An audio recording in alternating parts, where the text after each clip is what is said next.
اجمل مسا على احلى جمهور في الدنيا. قبل ما تبدا الحلقه انزل اعمل لايك وسبسكرايب واكتب لنا كومنت يشجعنا ان احنا نكمل، وطبعا ما تنسيش الاول انك تصلي على النبي. ويلا بينا. بتبدا حلقتنا بكي سما وهو مع الخادم بتاعه، وبيساله الخادم مالك يا صاحبي احكيلي، فبيقول له كي سما سيبني في حالي يا زميلي. هم نعرف انه زعلان انه وحيد، وبيسال عن صاحب لهب الشيطان، فبيطمنه الخادم ويقول له اكيد هنشوفه تاني، بس هنضطر نتعامل مع اصحابه الحشرات اللي حواليه. بنعرف انه خلاص قرب يصنع ارض الحسابات الميته، وبيكون اكونته بيزيد متابعينه زي ما يا رب يزيد متابعينا كده. وبنروح لاناشيرو بيكون مرمي على الارض في وضع مش لطيف، وبيقوم بحركات خفيفه وبيقف قدام سوروجي، ده اللي بيقول لمينيرو معلش ما قدرتش امسك نفسي، فبيقول له ده انت عيل مستفز. وبيجري مع اناشيرو، بيكون قتال لهب ضد لهب، بس مش اللي اتحمس ليه زي ما قال صاحبنا بان اشينا. وكمان ميكاو بيعلق بكلام اهبل، واودا غيران على كاسوبا وكاسوبادا بتحاول تتكلم مع اوروسو، وبيبص لها بقرف وليلة سعادتك. المهم بيبدأ قتال بطلنا مع سوروجي دي، وبيلاحظ قوة اناشيرو وبيفعل تقنية لهب الكراهية من غير تليفون، وبيستغرب اناشيرو بس بيتفادى الهجمة، وبيقول ان معركة الترم الاول بين الفصل الف والفصل ب انتهت باننا فزنا عليهم وفرتكناهم حرفيا، وبيقولوا ان هم مجموعة من الفشلة قدراتهم ضعيفة. وساعتها بيتعصب عليه اناشيرو اللي بيقول له انت مش بتحترم مشاعر الناس ابدا، وبيروح ناحيته ويمسك النار بتاعته بايده. وبيستغرب سروجي، وفي لحظه بنلاقي حته من شعر اناشيرو اتقطعت والاشجار وقعت، وبنلاقي ان مينيرو تدخل ووقف المعركه واعتذر عن تصرفات صاحبه سوروجي، وقال لهم يخرب بيت ضعفكم يا اخي. بيستغربوا بيكمل ان هم لما قابلوا مستخدم لهب الشيطان ده جلب ليهم العار، وكانه بيشاور على بطلنا اناشيرو واننا هنهزمكم تاني في اخر الشهر في المعركه. وهنا بيتدخل اصحاب اناشيرو وبيقولوا له اننا عمرنا ما هنتهزم وهو معانا، وبيمشوا. وبيعالج اناشيرو اصابته عند الممرضه كوتشي، وبيقابل اناشيرو معلمه ايزاكي وبيسالوا اناشيرو عن اصحابه، وبيقول له ان هم بيستعدوا للمعركه اللي هتحصل بعد اسبوعين. وبيطلب اناشيرو من معلمه ان هو يعلمه حاجه، وبيفتكر النار اللي شافها وهو بيقاتل سوروجي. وبتبدا المجموعتين ان هم يتدربوا كل واحد باسلوبه علشان المعركه اللي بين الفصل A والفصل B. وبنشوف حد مبعوت له رساله من حساب كيسام بيقول انه امنيته هتتحقق قريب، وبيشكره وشكل كده حد هيموت. وبعدين بنروح للفصل بي وهم رايحين لمكان المعركة وبيتكلموا في الطريق، وهنا امتو بيكون خايف وبيفتكر المواجهة بتاعة الترم اللي فات، وبيعرف اناشيرو ان المواجهة بتاعة الترم اللي فات دي كانت في الجبال وكانت صعبة جدا بسبب قدرات الفصل ايه الهجومية، وكان صعب عليهم ان هم يهربوا منهم. وبيسأل اناشيرو عن السبب اللي خلى امتو يستمر في طرد الارواح، وساعتها بيفكر وما بيلاقيش اجابه، فبتتدخل المعلمه هاجيما بتقول له ان كل واحد ليه اسبابه. وساعتها ناشيرو بيستفسر من المعلمه ان كانت جت بشخصيتها الحقيقيه ولا لا، وساعتها بيعرفوا ان هي في الصندوق اللي وراهم، وانها عايزه تشوف القتال وعايزاهم ان هم يكسبوا المعركه المره دي، والمعنويات في السماء. ونيجي بقى للمفاجاه، وان هم هيعملوا المعركه في نسخه من مدرسه كوساتو، وان اللي بيستسلم او اللي ما يقدرش يحارب يبقى خسر، وان الممرضه كوتشي هتكون موجوده فبتقول لهم ان هم عادي يعوروا بعض، وطبعا القتل ممنوع، والفريق اللي يقتل يطلع من المعركة فورا. وبيوصلوا بيكلمهم المعلم عن طريق الفيديو وبيشجعهم وبيقول لهم ان المعلمين وزمايلهم الاكبر وكل الناس حرفيا بيتفرجوا عليهم، فيحاولوا ان هم يعملوا اللي عليهم ويثبتوا كفاءتهم علشان يشاركوا في المهمة الاكبر وهي طرد كي ساما. وبيقولوا له ان هم مش هيتهزموا تاني، وبيضحك المعلم وبيقول لهم ان هو بيحبهم حتى لو اتهزموا علشان هم عملوا اللي عليهم طول الاسبوعين اللي فاتوا. والناحية التانية بيشجعهم المعلم نانزو بتاع الصف A وبيفكرهم بالخطة، وهي ان كل واحد فيهم يمسك واحد من الصف B ويحاول ان هو يقضي عليه، وكل فريق بيستعد للمعركة. وبيشكر هاسومي انيشيرو انه دافع عنهم لما سوروجي اتريق عليهم. وبنشوف شاكوش كبير بيطلع كاسوباتا وبيبتسم اناشيرو من الحماس، وبكده بيتم اعلان بدء المعركة بين الفصل A والفصل B. وبيبدأ كاسوباتا ان هو يرمي الشاكوش الكبير ناحية الفصل A، وبيتحول لعدد كبير جدا من الشواكيش اللي بتطير ناحية الفصل A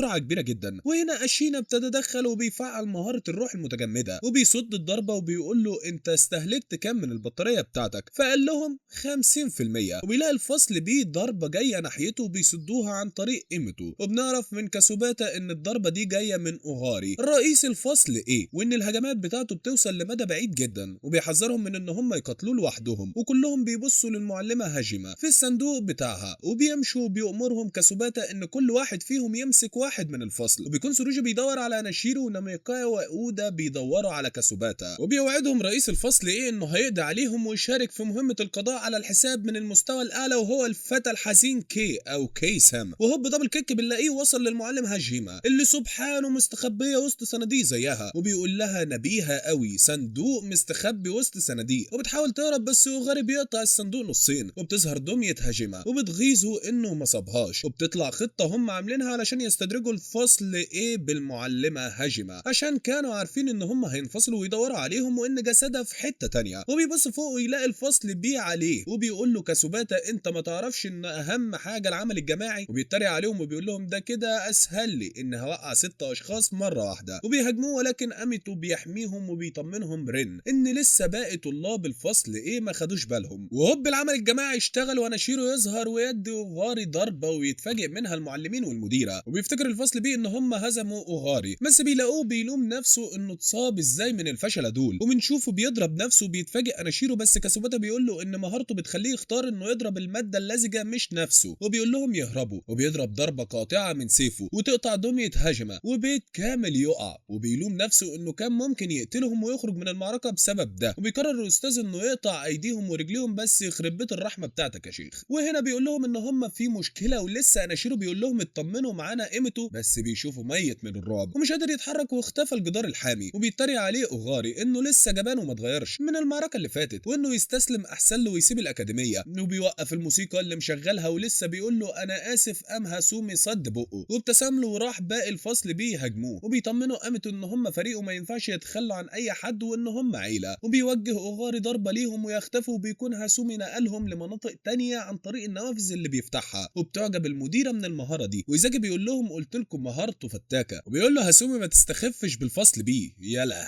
وبينتقل لمكان تاني وبيسيبه هو كمان. وبيكون كل الفصل انفصل عن بعضه. وفي المكان اللي فيه كاسوباتا بيظهر اوغاري من نافذة من النوافذ بتاعت هاسومي وبيكون جه ورا كاسوباتا. وبنعرف ان اوغاري اتولد في عيلة من صائد الارواح وانه بيكرههم وبيكره كيه الحزين واناشيرو وبيكره ايميتو وكاسوباتا بيكره الانمي كله تقريبا. وبيقول له كاسوباتا بس انا مش بكرهك يا اسطى. فبيقول له اوغاري انا بكرهك يا عم. وبيهاجمه بس بيصد كاسوباتا الضربة وبيقول له المرة دي ههزمك. بس لسه ما كملش الكلمة يا عيني وقام اوغاري اداله كام ضربة قطع له هدومه. وبيسأله ايه هي الاستقامة من وجهة نظرك وبيكون قطع هدومه كلها ما عدا جسمه. بنلاحظ وشم غريبة على جسم كاسوباتا وبيقول له الاستقامة اللي انت عامل نفسك بتطبقها من بره بس انما حقيقتك غير كده عيل عنيف ووحش. قال له كده فعلا. فبيقول له ان صاحبنا سوروجي دي شرير فعلا بس دي حياته مش بيحاول يخبيها زيك. وبيعرفنا اسلوب حياته انه اتأمر من عيلته انه يكون شخص صالح ومثالي ومستقيم وشوية حوارات فكسانة كده. المهم انه كان وهو صغير وحد يشتكي على النت كان بيرد عليهم سواء في شغل او في دراسة او في الحياة عامة. وبيغضب من الناس اللي مش بتشتغل ولا بتتعب وبتعلق شمعتها على الناس والظروف. وبيقول لكاسوباتا ان هم زيهم. وبنرجع للفايت وبيدي اوغاري ضربة بيقع فيها كاسوباتا على الارض من قوتها. وبيسأله مش هتقوم ولا ايه ده اخرك؟ بيقول له اهرب احسن لك علشان مش هتقدر عليا. وبنروح لاناشيرو بيلاقي سوريجو بيقول له اعمل فيك ايه هموت واقتلك واعذبك. وقال له انه هيحرق صابعه ويقفل بقه علشان ما يقدرش يستسلم. شيطان ده ولا ايه؟ واناشيرو بيسكت وعلى وشه لا مبالاة. وبيقول له سوروجي ايه ردة الفعل دي؟ فقال له اناشيرو انه زمايله قالوا له عليه انه مجنون وبيحب يهلفط بالكلام. المهم بتبدا المعركة وبيطلع سوروجي لها بالكراهية وبيهاجم اناشيرو وبيصدها اناشيرو وبيقول له على فكرة انا ما نسيتش اللي حصل وانك اذيت صحابي. وبيعرفوا سوروجي ان كاسوباتا واوغاري بيقاتلوا بعض وان كاسوباتا خايف منه. وبدل ما اناشيرو يتوتر ويخاف بنلاقيه بيضحك وبيقول له ان كلامك مش صح. وبنرجع لهم وبيضربوا بعض وبيوقع اوغاري كاسوباتا في المياه واللي بتنعشه وبيقوم يقول له على فكرة انا بكرهك يا اسطى. وبيطلع الشاكوش بتاعه وبيقول له ان انا الصح. وبنروح لهاسومي اللي بيجري وبيقابله اودا اللي بيكون طاير وينزله ويقول له انت رايح تساعد كاسوباتا على جثتي. فبيقول له هاسومي اعمل نفسك ما شفتنيش انا مستعجل. فبيقول له استنى بس، انت كنت خاف القوه بتاعت الانتقال دي يا خلبوس، ما اقدرش اسيبك تمشي، ههزمك هنا. وبيستدعي اودا وحش اسمه تيدي كونج. وبنرجع للمعلم بتاع الفصل ايه، وبيفتكر اودا وهو بيحن على الحيوانات في الشارع، وده بيكون قبل ما ينضم للاكاديميه، وبيكون عارف انه بيدرب حيوانات الكترونيه، وبيضمه للاكاديميه وبيروض الوحش تيدي كونج بكل سهوله. نرجع لهم وبيقول له اودا هازمك قبل ما تقدر تنتقل تاني. وهنا بيفتكر هاسومي ذكريات ما قابلته مع كاسوباتا، وان هم اتقابلوا وهم 6 سنين مع اخو هاسومي واللي اسمه روتا، وان هم كانوا بيتدربوا على ايقاظ تحكمهم الرقمي علشان يبقوا طاردي ارواح. وكان اهلهم بيقسوا عليهم جدا في التدريبات لدرجه ان هم كانوا بيعذبوهم تحت مسمى التدريب، ومفيش لا لعب ولا خروج، وده لسنوات كتيره. وعيله كاسوباتا نفس الكلام بالظبط. وبعد سنين لما كبروا محدش فيهم ايقظ تحكمه الرقمي، بس كاسوباتا واخوه ايقظوه. هنا ابو هاسومي اتجنن وحبسهم لمده 3 ايام من غير اكل ولا شرب على اساس انه تدريب. وهنا بيتعب اخو هاسومي، وفي ليله من الليالي بيقول له بص لوشي كويس واوعى تنساني ابدا. فبيقول له حاجه احنا ما سمعناهاش وبيموت. وابوه في الاخر بيقول انه فاشل ما استحملش التدريب ده، انت خنزير يا جدع، وانساه يا هاسومي وما تكونش زيه. والكل نسيه فعلا كانه ما كانش موجود. وفي يوم هاسومي كان في السجن، جه كاسوباتا وخرجوا منه وهربوا هما الاتنين على المدينه وجابوا حاجه ياكلوها وكانت حلوه جدا. وبعدها بيصبغ كاسوباتا شعره اصفر وعاوز يبقى شبح، وبيعمل وشم اللي شفناه على ظهره وجربوه هما الاتنين. حياه الشبحنه والنسوان والدنيا دي، وكانوا بيقدروا يضربوا اي حد يعارضهم وبقى معاهم شله. وفي يوم هاسومي كان بيعيط وبيساله كاسوباتا عن السبب، فبيقول له انه ابتدى ينسى ملامح اخوه مع انه عدى 6 شهور بس، وانه حاول كل يوم يفتكره بس ملامحه اختفت بالنسبه له. وهنا بياخد كاسوباتا تليفونه من واحد كانت معاه، وبيشيل من عليه كل حاجه من غير ما يستأذنها حتى يا جدع كينج والله. وبيديله لهاسومي وبيطلب منه يصوره وانه ما يزعلش، وان الصوره دي هتفكره بيه علشان ما ينساهوش زي ما نسي اخوه. وهنا فرح هاسومي ولقط اول صوره بالتليفون، وكانت مهزوزه بس اعتز بيها. وهو بيقول ان هم مش بس اصحاب، ده هم عيله. وبعد فتره قرروا يرجعوا تاني لعالم طرد الارواح، وراحوا مع بعض. وكاسوباتا رجع شعره اسود تاني. ولما اتقابلوا هم وباقي الفصل يا حب ياخدوا صور للذكرى يعني، وبياخدوا سيلفي. وبنرجع للقتال، وبيهاجم تيدي كونج على هاسومي وبيفتح في وشه بوابه انتقال وبيتحشر فيها وبيجري ناحيه اودا وبياخد سلاح